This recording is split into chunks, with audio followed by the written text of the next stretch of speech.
ഇന്ന് രാവിലെ സ്വർണ്ണവില കൂടിയതിന് പുറമെ ഉച്ചയ്ക്ക് ശേഷവും സ്വർണ്ണവില കുതിച്ചു കയറി. റോക്കറ്റിലേറി രാജ്യാന്തര വില. സ്വർണ്ണവില കേരളത്തിലും രാജ്യാന്തര വിപണിയിലും റെക്കോർഡ് തകർത്ത് കുതിച്ചു കയറുന്നു. രാവിലെ 295 രൂപ മുന്നേറി ആദ്യമായി 15,000 രൂപ കടന്ന ഗ്രാം വില ഉച്ചയ്ക്ക് ശേഷം 175 രൂപ കൂടി വർദ്ധിച്ച് 15,315 രൂപയിലെത്തി.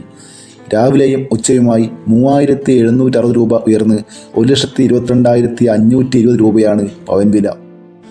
ഒരു പവൻ സ്വർണം ചരിത്രത്തിലാദ്യമായി 1,20,000 രൂപ വേദിച്ചതും ഇന്നായിരുന്നു. GSTയും പണിക്കൂലിയും ഹോൾമാർക്ക് ഫീസും കൂടിച്ചേരുമ്പോൾ മിനിമം 1,30,000 രൂപയെങ്കിലും കേരളത്തിൽ ഒരു പവൻ സ്വർണം വാങ്ങാൻ വേണ്ടിവരും. വെള്ളി വിലയിൽ മാറ്റമില്ല. ഗ്രാമിന് 380 രൂപ. ഇവിടെ വീഡിയോ പൂർണ്ണമാകുന്നു. ലൈക്ക് ചെയ്യാൻ മറക്കല്ലേ. Thank you.